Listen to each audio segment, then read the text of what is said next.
Okay, this is Jeremiah. He's back. He's on fire. We have one job to do here, and we're focused on it. We have our own denial here. Let's go.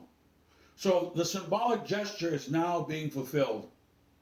When you repent and you're baptized, you said you're turning away and you're going to confess your errors, and you're not going to enter into errors anymore in general. You're going to apply yourself to stay away from error and things that God hates, and so on.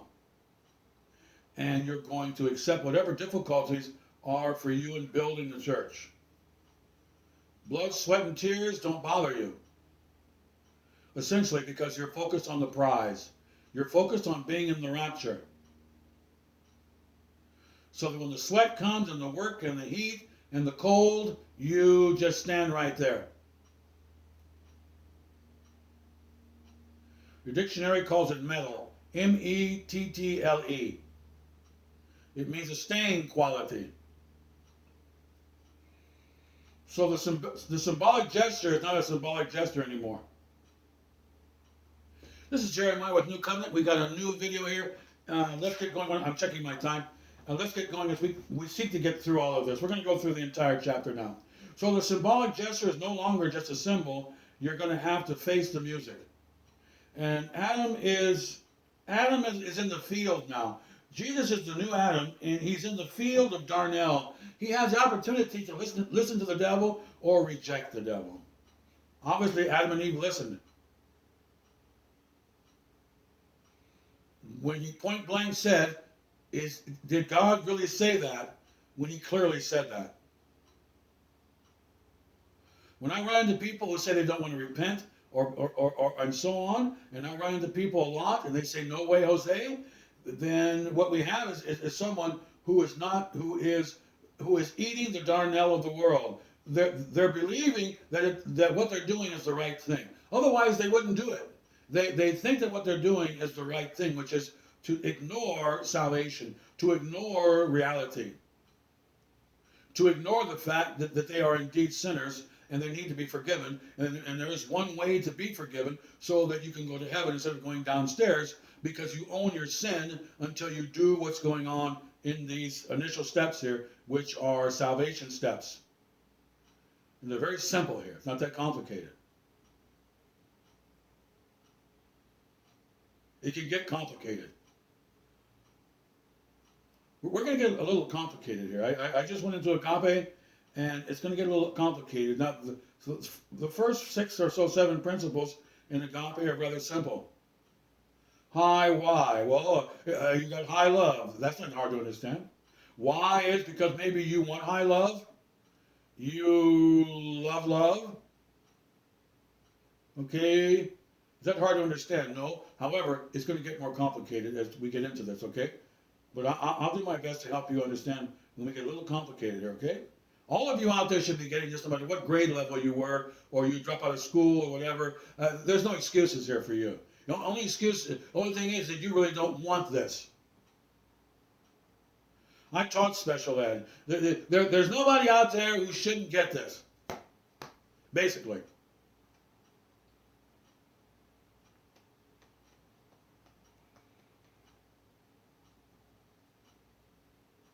So Adam, the new Adam, is in the field of Darnell. He's out there in the world where there's lies and truth. And he's going to have to cling to the truth while he's walking through the wilderness.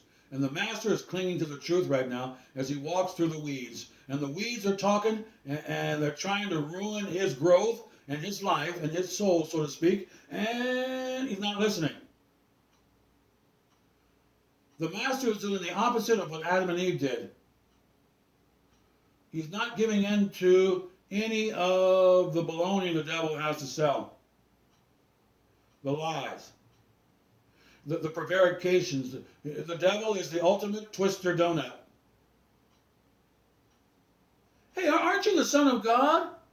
Well, what are you doing down here, bro? You have enough position in order to enjoy yourself.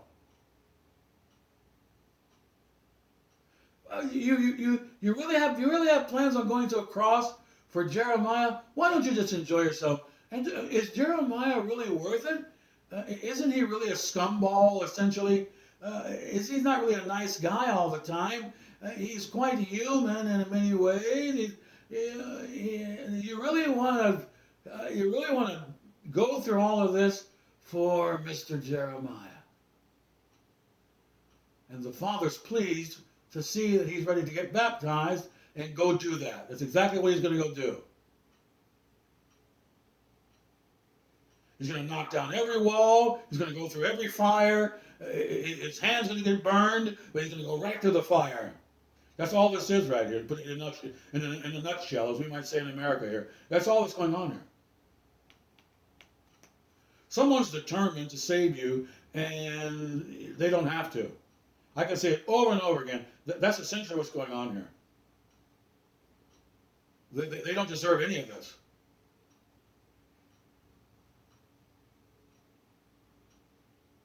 I mean, think about it for a minute. Do you think the Lord Jesus Christ wants the scummiest being that's ever been created, like Hitler, talking to him in the middle of the wilderness?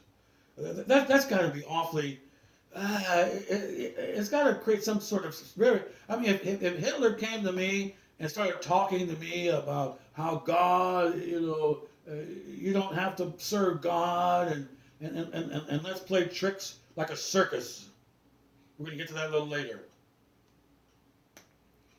Let's make parlor tricks with the powers that be, and let's have magic tricks. Woo! All this is flesh. Let's be daredevils. That's why they call it a daredevil. Because when you're doing these dumb things, you are the devil. See, the devil has lots of power and he has some intellect, but him and his minions, they did the dumbest thing you could do. They left heaven, seeking a better place, or a place where they could party and do evil, and they should have been happy where they were. So when they left heaven, it might have seemed like one exciting trip. Whee! I have a movie where a guy, his name is Truman or something, and he's talking with God in the movie. This is a contemporary movie, and the essence of the movie is he has everything he needs, but at the end of the movie he walks out of paradise, and he says there's not enough here for me. He has a woman who loves him, and he scorns her, and he has God who loves him and gives him a lot of nice things, but he tells God, I want to leave this place. What he's saying is that there's not enough here for me in terms of I want perversion, I want violence, I want to hurt people, and this is what's on the mind here. Because that's the only thing that's available that's the only thing that's available outside of heaven. In other words, in heaven, there is no violence. In heaven, there is no, you can't be rude. In heaven, you can't hurt people. In heaven, you can't lie. In heaven, you can't use God's powers for games and toys and so on. So the man in the movie is basically saying that God, I want out of here, and there's just not enough here for me. So how do we is making a blatant remark that they understand what's going on here.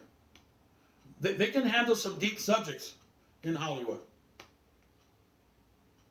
whereby God gave you everything and you're still unhappy, when essentially you should be happy.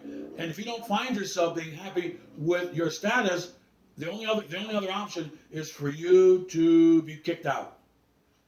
And for you to be kicked out is not exactly what you may think it is. In other words, the gentleman in the movie was leaving heaven, going through some kind of window. He opened some door and he said bye. What he doesn't understand is the movie. Here's what the movie left out: was that the gentleman who's walking out of this paradise, or this earth paradise, through this door, he thinks he's going to somewhere where he's going to enjoy things that are evil. Without end, or no price tag. This is what the movie failed to do. And the movie is a failure based upon that.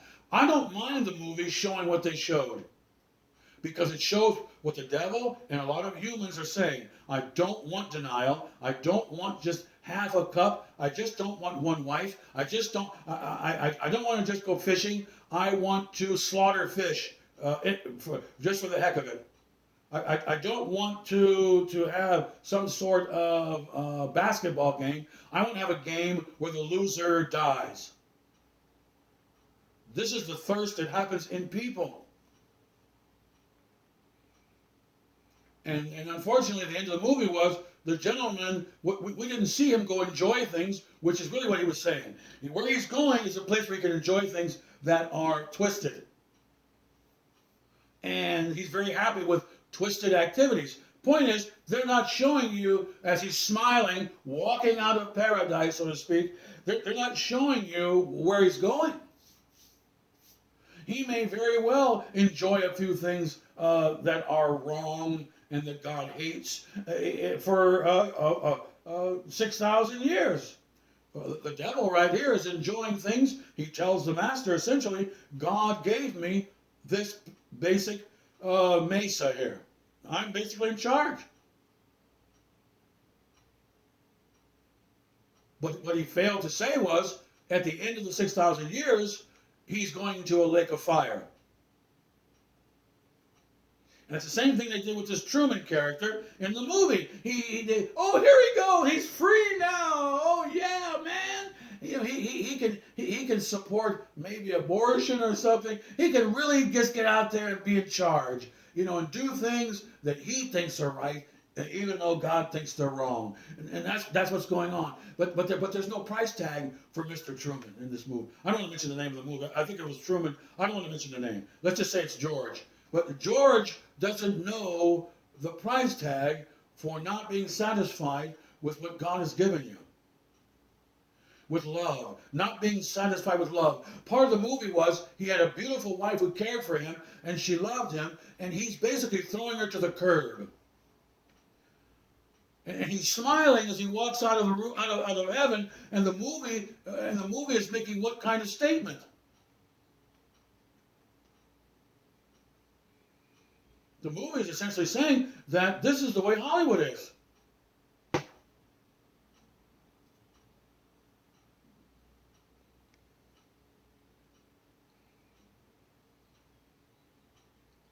Let's continue. There's another metaphor for another famous science fiction movie, by the way. I wanted to go into that, but let's move on. Well, they make the same statement in the movie.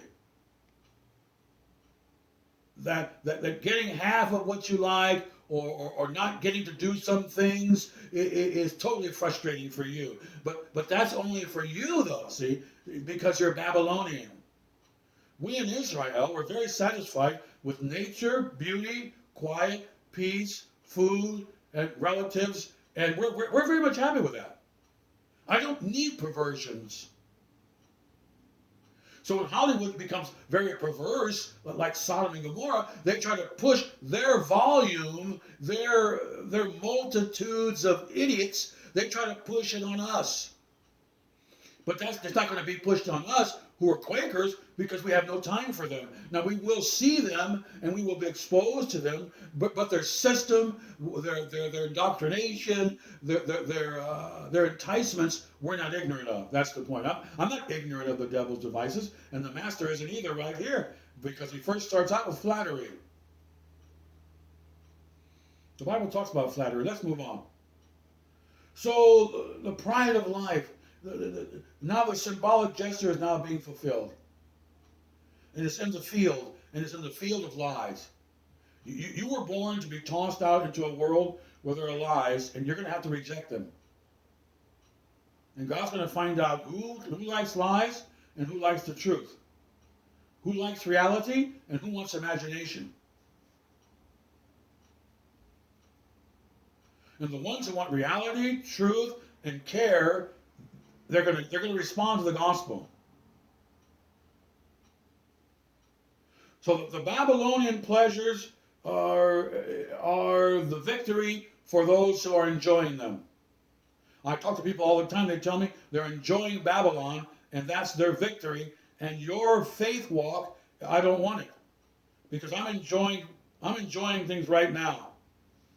What you're doing is you're putting confidence in something that you're not sure of.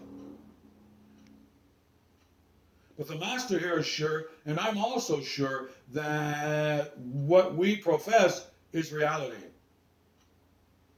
That there is a heaven, and there is a God, and there is someone who's going to take you who have offered your life as a living sacrifice, you're going to find out in the rapture that it was worth it. That's when you get your faith reward. As long as you're in your human body and you're not in the rapture, it's basically faith because you haven't gotten the rapture. When you're in the rapture, there's no more faith. Faith is dead. The only thing that remains is your everlasting portion, and that's the love you have for Father now and in the rapture. The love of God never leaves you when you go in the rapture. It's actually personified, isn't it? Love is your everlasting portion. These three abide. Let's continue.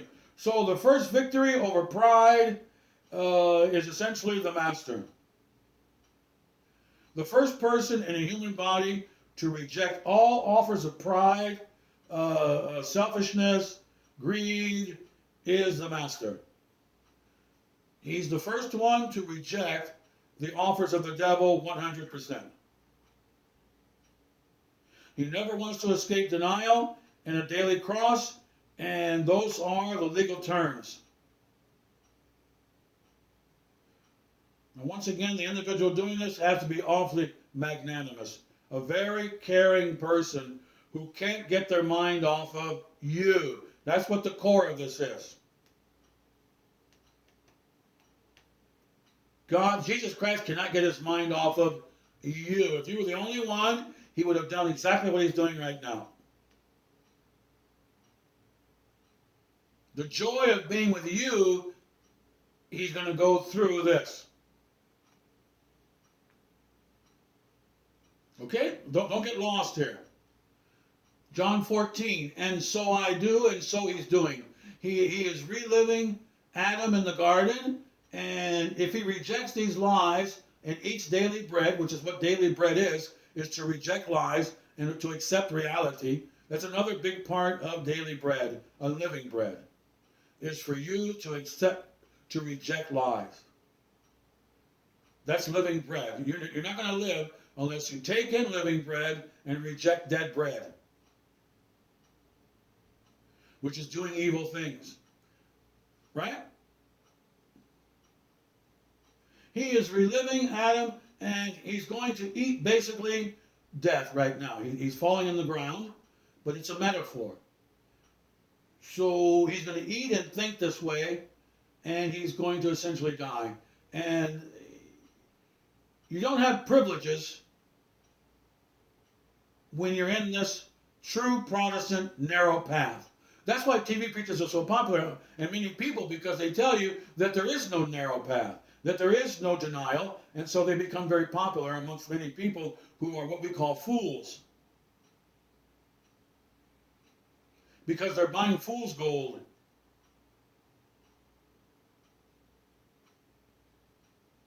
Read the text of the commands or satisfy your flesh. Which one do you want? Because the commands are for you to deny your flesh, essentially. And your pride and your basic world satisfaction. And this is along the Great Divide here. The master is obviously along the Great Divide. I have a movie that's very, very significant. It's called Along the Great Divide. And what happens, people go out in the desert and we find out who they really are. One guy who is a sheriff, he goes bad in the desert. He gets offered a lot of money, and so he tries to kill his supervisor, Marshall. But we don't find that out until we get into the desert. We find out who's who based upon volition. That's how we find out who's who. So as they're in the desert, going through this difficulty in the desert, we find out really who's who, who's on God's side and going to do the right thing, who's on the evil side and going to break the law. The laws of God, such as thou shalt not murder. America adopted that law, and thank God for that in the Constitution. However, it has not been practiced, unfortunately, under many groups of people. However, we Quakers here, we obey thou shalt not murder. We won't kill anyone, whether they're in a womb or they're outside of a womb or they're old or young, or we won't kill them. We won't murder them. Okay? That's why it's good for you to belong to a nice Quaker Protestant church so that you get on the ball here. So he has an option, volition, when he was called. When you're called, you can be chosen. And chosen and faithful mean that you were called, you were born in Israel, you were born in a Christian family, and you decided to go ahead and be a very caring person and to agree with the truth. And to be non-violent. And that's what happened to you. And if any of these areas, you lose any of these areas, that's the devil's opened the door. I know people who have been raised in Protestant homes and they got into horror movies or something. That's the devil. It's impossible for you to watch horror movies and go to heaven because it's violence. And if you are a Christian and you've gotten back into that, you need to get out of it quick, ASAP. Because God didn't make human bodies for you to watch being destroyed. Why would he form something and then you enjoy watching it being destroyed? Unless the devil has a hold on you. End of story. So living bread must be lived, the commandments must be embraced, and you must be a lover of God's commands, and you're going to have to be lowered into this baptism in real time, and you're going to have to engage this lifestyle of what we call a Christian. You're going to have to engage these commands and this testimony. You're going to have to own this testimony the same as the master, which is you're going to eventually just say no to sin, and you're going to do that pow, wow, wow, pow, pow. Okay? That's all this is. Eklectos means you've been chosen of many based upon your commitment that you're engaging. You're enduring denial episodes. And those episodes are what Jesus calls gulps. The big gulp we have here in the United States. The big gulp has lots of drinks to drink, lots of gulps to take, and Christianity has a lot of gulps that are just like this right here. Opportunities to have pride, opportunities to be in power, and so on. So the command to offer your body every day as the Lord's work in the church is basically what this is all about. And to personify and live this life of denial is your first obedience of bread. This is your first bite of living bread. This is your first bread that you eat in the commandments to allow the will of God to flow through you. The will of God is now flowing through the Son of God. And he has blessed assurance. When you have love in you, that gives you happy assurance. Love and love joy, which we use in this ministry a lot. Love joy gives you confidence. The master tells you the truth, what's going to happen in the future, but you don't know everything about the future. That's why it's called faith. You don't know how it's going to happen. That's why it's called faith. However, you have God's love in your heart. That's what makes your assurance, your faith, a blessed faith. You have a happy expectation because God's love is in your heart. But you don't have heaven. So that's an expectation you don't have. That's why it's legitimate faith. Faith is having confidence in something that you don't necessarily own or understand. And you don't own and understand heaven. But God's love is shed abroad in your heart. And now you think about heaven and it's a happy expectation. That's why Blessed Assurance is one of the most important hymns we have in this church, big time. It's in my denial right now and expecting to be with the Lord is not based upon just me thinking about a place I don't understand. It's me thinking about a place that I don't understand with a lot of love in my heart. That's the point. If my parents told me we're going to go somewhere, I'd go right away. Okay, I know we're going where they said we're going to go because they love me all the time. Therefore, they're not going to lie to me. If you have good parents, right? If they really love you, they're not going to lie to you because love can't lie. That's the point. Real love can't lie. I'm not talking about human affection love. That's not love. That's affection. The real love can't lie. It'll never lie. God is love. He can never lie. My parents loved me a lot, and one reason why I know is because they were always in my face.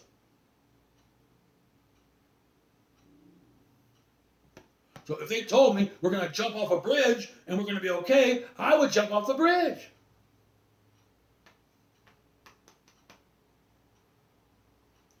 Blessed assurance is confidence with joy, and that is basically in a posthume, eternal life posture. And you don't have any need for any temporary self-glories or any quick rewards or any positions, or you don't need any of that. It's not required of you because you have love in your heart to be with the Master. Therefore, you can't prioritize the world. The Master cannot prioritize what the devil's prioritizing here because it's not his world. Our world is heaven. So you can take anything you want. You stole my piano. You stole my car. Is there anything else you want? Because I don't love it. There's no room in my heart for my piano or my car. Because Father has taken all the room. There's no space. There's no vacancy. People have vacancy in their heart. That's why they fill it with material things. I gotta have this, and I really enjoy that. I had somebody tell me the other day that you can love a dinner. You can love a dinner. I had a roommate that told me you can love a door. That's a sick person. That's a Babylonian. They don't understand that Christian people who are Israelites, they don't have room in their heart to love a door or a car or food. We can appreciate the food greatly, but I can't love it. Furthermore, it can't love me back. So you're loving things even though they don't love you back. This is Babylon. It's psychosis. It's mental illness to be a Babylonian. America is basically a very sick place because they are mentally disturbed. People are mentally disturbed in mass numbers now. So we're delighting in Father's plan, just like the Master, and we're gonna focus on doing what? Binding up broken hearts. That's our job. How can I have love for my car when I'm thinking about binding up broken hearts and enjoying healing the brokenhearted with the gospel message? There's no room. I don't have time for it. It's impossible for a born-again Christian who's truly born again to have room in his heart for the love of a car, what the world loves. There's no room in their heart for it. Let's continue. So wisdom takes instruction and makes the right decision. And the Messiah takes every word, the word that you have to eat in order for you to be a balanced individual, sound mind. And that is for you to see the bigger picture. Wisdom sees the bigger picture. The Lord is a wise Lord. He sees the bigger picture. I'm in heaven with Jeremiah and all the people like him, or I'm in heaven by myself. I prefer having heaven with Jeremiah and his buddies. That's what I'm visualizing. And that's what I'm going to eat. That's what I'm going to focus on. And the ghost presence of Father took you to engage this new love commitment, this new confidence in reality. Most humans, when they come to the church, they don't know half of what reality is. All of a sudden they read their Bible and now they find out what reality is. Oh, that's reality? That's the truth? I didn't know that. Well, no, you didn't know that because you were in Babylon full of lies. So will you take in the truth and enjoy reality? So let's move on. So there's an expiration here, and there's inspiration, there's inhale, there's exhale, there's all kinds of different breath going on here. And what we're breathing in now is pure oxygen, and we're eating good food with vitamins, and we're going to live. We're going to be able to express ourselves eternally in a new body because we did this. We're going to breathe in fresh air forever now because we inhaled the truth. We're not going to get sick. We're not going to cough. We're not going to speak lies and talk like the devil and go, ah. All that is the dark side. We don't know anything about that, do we? We're not going to experience that. The fruits of giving in to these lies. So the mind of the overcomer is the commandments. That's the key. The master said, Father has commanded me, and so I do. That's what's going on here. He was commanded to do this so that people like me could be saved. And he told Father, and so I do. There's a plan, and I'm going to work out the plan under Father's supervision. And all these traps that the devil's used for 4,000 years, starting with Eve, it's not going to work with the master. He has a deep love for Father. He owns logic. He knows the future. He's not going to listen to something that doesn't exist, such as Adam and Eve can be gods. And you shouldn't be satisfied with a beautiful place to live, with no violence, and food, and shelter, and stars. You should want more. God's hiding something from you. The master's going to choose excellence. He's going to choose the wise path, and he's going to stand on the ground of what needs to be done here. He's selecting excellence here, which is a wise choice. So the agreement was at Jordan. Now he's going to keep that agreement at the river, which is a covenant, and he's going to be a human being, and he's going to keep the glory of God as his focus and not the glory of himself. Okay? We'll be right back. Maranatha.